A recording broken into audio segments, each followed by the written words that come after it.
So ito, sunod mga kababayan. Dito tayo kay Robin Padilla. Nako po. Ano ito mga kababayan? Robin Padilla, mga kababayan, napanood nyo na ba? Yung about kay Robin Padilla? Sir Federico Guerrero, mega love shoutout po. Napanood nyo na ba yung kay Robin Padilla mga kababayan? Na habang nagpatugtog ng lupang hinirang sa loob ng Senado, nakaganyan siya, oh.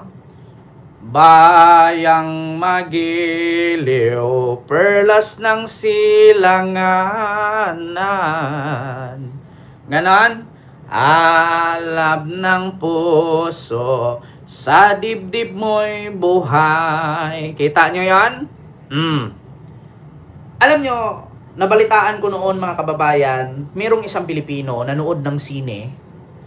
Habang nagpatugtog ng lupang hinirang sa loob ng sine, hindi tumayo ang isang lalaki, inaristo at kinulong.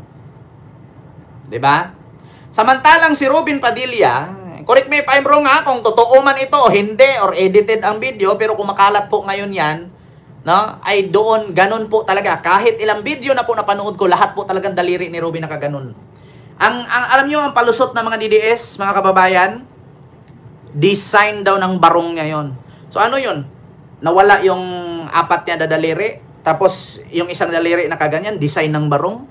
Nung binaba niya yung kamay niya, ginanon niya. Eto na, mga kababayan, tignan ninyo Nang sa balita noon, yung isang lalaki nanood ng sine, habang nagpatugtog ng lupang hinirang, hindi tumayo, inaristo. Pero samantalang si Robin, habang nagpatugtog ng lupang hinirang sa Senado, mga kababayan, ay ang daliri nakaganon. Kita ninyo, mga kababayan. Ito po i-play ko lang, mga kababayan. Sana naman, can't open. Ay, hindi siya mabubuksan dito. Hindi daw siya mabuksan dito, mga kababayan. Wait lang Dito tayo sa isa. Ito. Ito pakinggan ninyo, mga kababayan. Ito.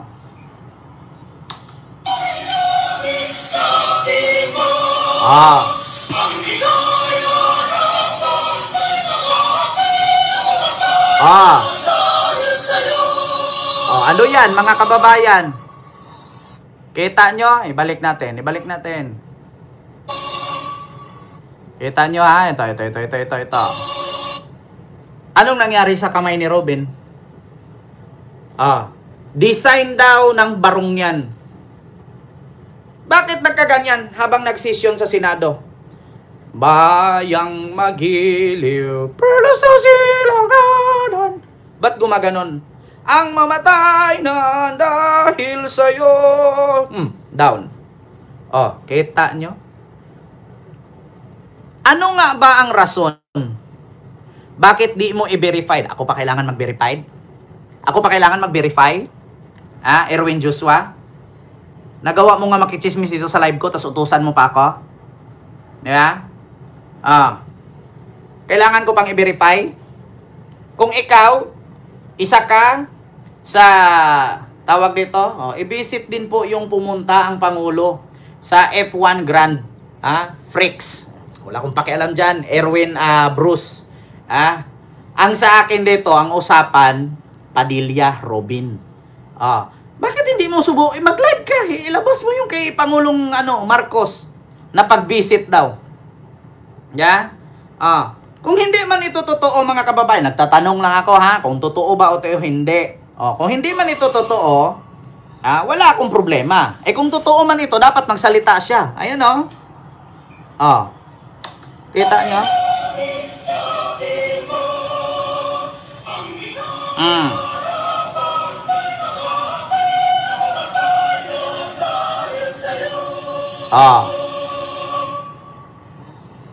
Diba?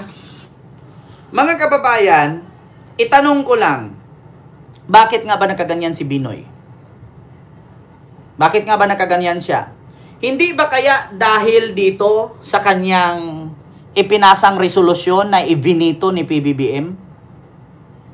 Hindi ba kaya dahil dito sa kakapost niya lang na ibinito ni PBBM ang kanyang resolusyon na kung saan, mga kababayan, ay ginawaan niya ng batas na sana ang sementeryo ay libingan ng lahat. Katulad sa ginawa ni Mayor Isko sa Maynila. Na ang libingan ng katutubo, ang libingan ng Kristiyano, ang libingan ng Katoliko, ang libingan ng Muslim ay pwedeng pagsamahin. Alam niyo, sa totoo lang mga kababayan, hindi po pwede yung ganyan. Magkakagulo po yan. Ito po kasi ang post ni Robin, mga kababayan. Hindi ba kaya nakaganyan siya? Hindi pa dahil sa, ito po ang post niya ngayon lang, 3 hours ago, mga kababayan. Ito po, na veto. Hindi po pinayagan o sinang-ayunan ng opisina ng Pangulo ng Pilipinas ang pagkakaroon ng public cemetery na nagbibigay ng pantay na akses sa mga Muslim, katutubo at ibang denominasyon na katulad ng ginawa ng opisina ni Mayor Isko Moreno sa siyudad ng Maynila. Pagkakaroon ng public cemetery na nagbibigay ng pantay na akses sa mga Muslim. Sa totoo lang mga kababayan, hindi ako antay sa mga relihiyon na. Pero, ito ang pinakamalaking problema ng mga religious group sa Pilipinas. Ang Katoliko, relihiyon yan. Ang Katoliko may sariling sementeryo. Pag namatay sila, ililibing sila sa sementeryo na Katolik. Tanungin ko lang, yung iba bang relihiyon sa Pilipinas, pag namatay sila, saan sila ilibing?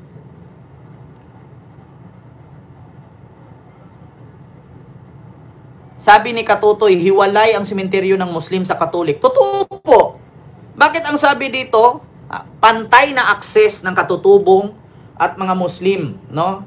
Ang ginawa niyang resolusyon. Kaya vinito ni PBBM. Hindi po pinayagan at sinang-ayunan ng opisina ng Pangulo ng Pilipinas ang pagkakaroon ng public cemetery na nagbibigay ng pantay na akses sa mga Muslim. Actually, gusto ko lang pong klaruhin na hindi po pantay na akses ang libingan ng Muslim sa Manila Cemetery. Muslim is Muslim lang po sila doon. Ang Catholic Cemetery, meron pong Catholic Cemetery.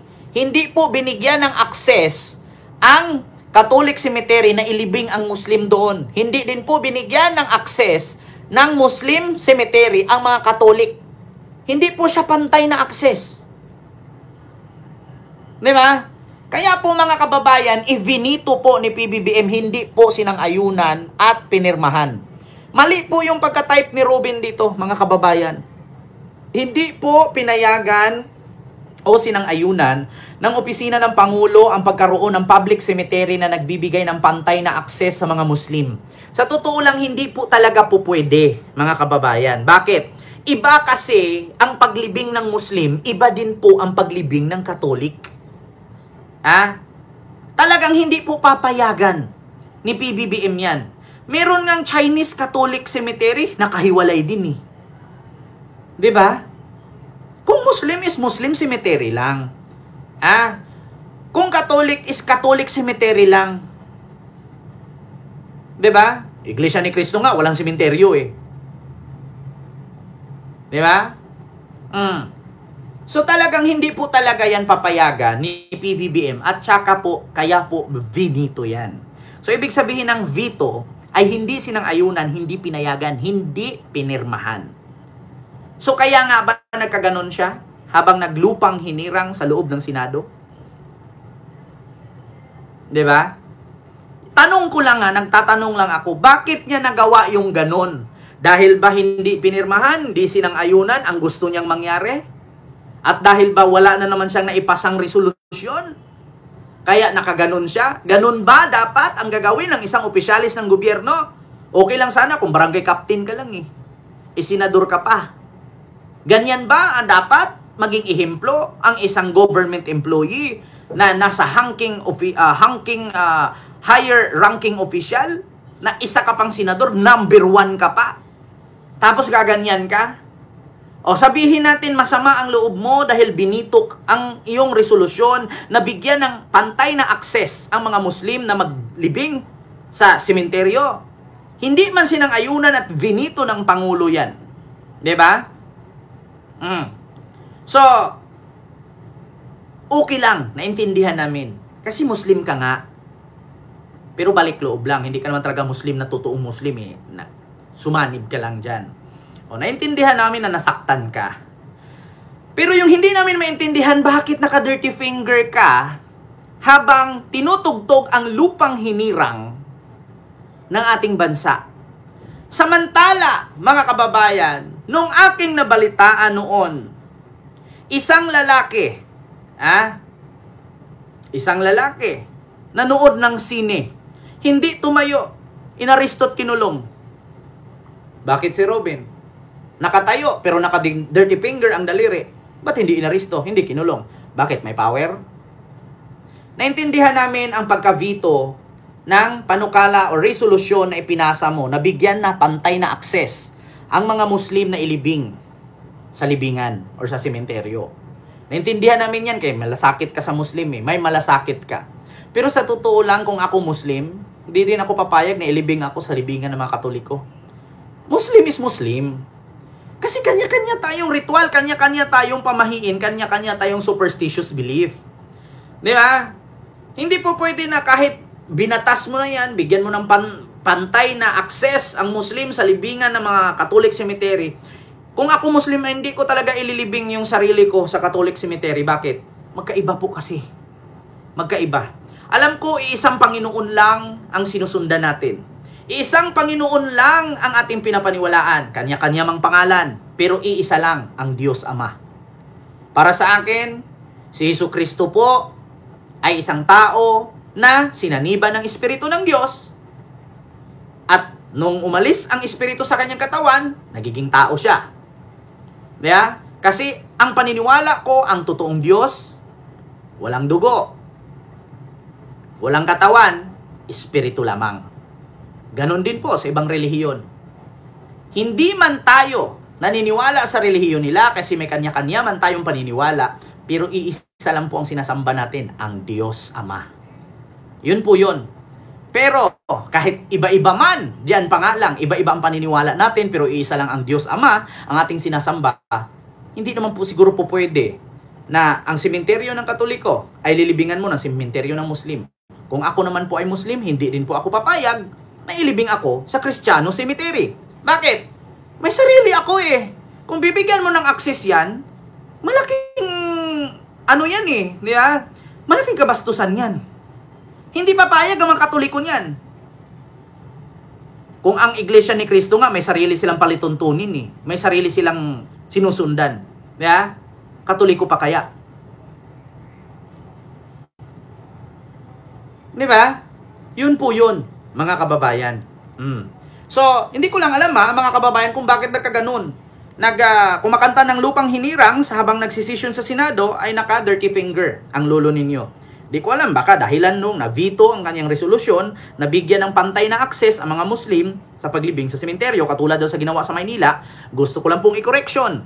Ang sementeryo po sa Maynila na ipinagawa ni Isko Moreno ay isang bakanting lote po yan na pagmamayari ng government ng Maynila na hindi naman nagagamit at pinatayuan niya na tinatawag niyang Islamic Cemetery in Metro Manila. Kasi bakit? Almost 400 years po tayo na sinakop ng mga Kastila, ni minsan wala pong sementeryo ang mga Muslim sa Maynila. Napakarami po mga kababayan at mga kapatid nating Muslim na nasa Maynila at ilan po yung grupo sila dyan. Merong sa Quiapo, merong sa Tondo, marami-rami po ang mga residente ng mga kapatid nating Muslim dyan.